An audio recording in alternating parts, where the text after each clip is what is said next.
What's going on, guys? My name's Chris. Welcome to another Dark Souls Gimped Weapon Boss Challenge run. So, as you can see, we're entering Sin's Fortress right now. Not an area I'm really concerned about anymore, except to be honest with you, the boss we encountered, the Golem. Let me turn my music down real quick. The Golem turned out to be the toughest boss of the challenge so far, and you'll see why soon enough.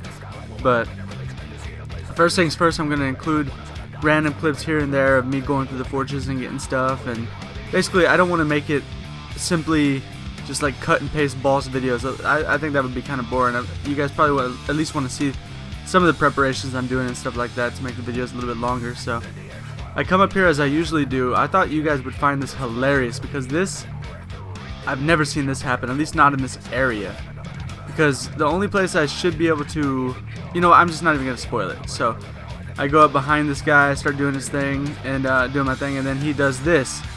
And I forgot how far it moves, and then this happened. I was like, what the fuck just happened? That's basically what was going through my mind. So I came back and got my revenge on this guy. So I'm just going through getting the Titanite chunk so I don't have to farm too many later. Especially with my gimped weapons, it's kind of shitty to go farming with this shit. So making our way through, we get some of the man serpent greatsword holders here, and I play with this guy for a little bit, give him the business, and then I'm gonna actually be making a trip down to get the gold serpent ring, gold covetous serpent ring or whatever it's called, because it's gonna help for farming later, and I'm sure I'm gonna need to farm at least a little bit, probably not too much, but you never know.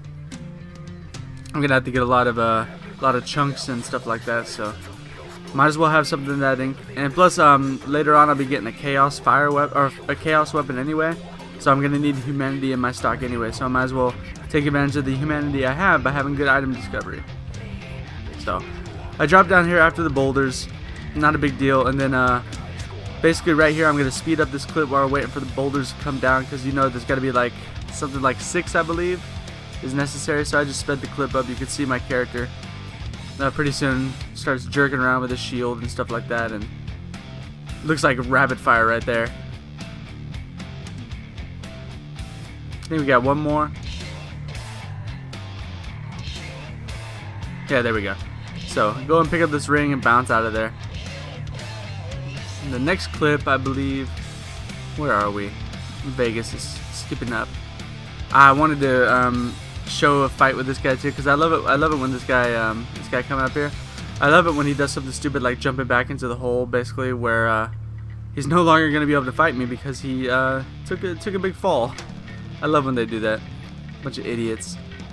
So we're getting to the top here. I'm going to try to take out the guy up top, or as soon as I hit the bonfire I'm going to take up the guy up top so he's not going to rain boulders on me during the boss fight. I'm already handicapped with the gimped weapon. I don't need any more of a handicap with that guy raining fire down on top of me. Really annoying, not gonna lie. And I'm also gonna turn human and kindle this bonfire just in case I need it for the iron golem. And kind of sort of did the first time around, but you'll see. Excuse me, you'll see what I mean. Basically, gimped weapons are sometimes rough, sometimes really rough. So right now I'm actually going down to get the shortcut just in case I screw up, because at this point I'm not sure about Ornstein and Smo, so I have no idea whether or not I'm gonna have to make a lot of return trips up here after farming and stuff like that, up to an Orlando, that is. So I'm taking the precaution, grabbing the cage key. It's too bad you can't just do it with the master key, because you can do low gains or whatever. You can do his cell with the master key, but you can't do the one that you need for the shortcut, which doesn't make sense to me. I mean, the master key is supposed to work on everything, right? But sure enough you don't get it, you're screwed. So it's really annoying. How can it work on Logan's cell but not from a bunch of dicks? Good game, but that was kind of a dick move. So I'm gonna make this jump like a boss. I actually bought the great axe from that guy because it's gonna be one of my strength weapons. I forgot that they dropped the great axe in the depths. I mean, you can actually pick the great axe up for free in the depths. So I spent 8,000 souls with the great axe off camera for no reason. You learn so much about this game, and you also forget so much.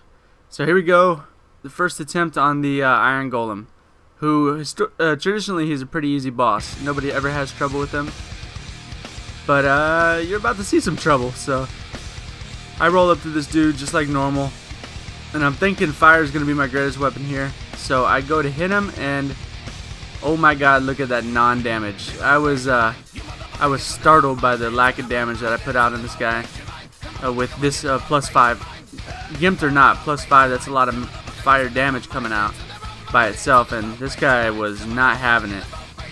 So I think lightning's a lot better on him, so I switched over to, in desperation, I switched over to my great club, hoping that the magic damage would somehow be more effective than the fire damage. And right here, this deserves a sad face. That is shitty damage. So the first fight, and on top of that, I hit him a bunch of times. I'm about to cut to where I die, but I hit him a bunch of times, so it seems like there's a relationship between the weapon, the weight of the weapon doesn't always matter as much, because the damage I was putting out, I hit him a bunch of times in rapid succession. Well, rapid for my weapon, and then look at this shit. And he still didn't stagger, so I'm guessing the weapon damage matters quite a bit too, along with how heavy it is or something like that. I'm not really 100% sure on the characteristics that make him stagger. Probably has something to do with heavy weapons and poise, but the damage output seems to really matter as well. So right here we take a little detour, and I upgrade this thing to chaos plus whatever I get it to. I think that was it just +1? I'm not even sure. Okay, here we go. +1. It wasn't even +1, it was just chaos. We get up to +2, which outputs a decent chunk more with 10 humanity. So I think I have 10 humanity in my bar up there. I'm pretty sure I do. If not, I'm an idiot, but I'm pretty sure I do. I can't really see it on my screen. So we come up here, and I want to see just how much damage I'm going to do, and boosh! We're back in business. That is a little more acceptable. I can deal with 100-ish a shot. It's not a big deal. Plus, you're going to see up pretty quick here that it seems to contribute quite a bit to his staggering as well. So narrowly miss rolling off there. And I'm just going to put the hurt on this guy as quick as I can. With this kind of damage output, 100 a shot, I can actually bear fighting him normally. That wouldn't be that big of a deal.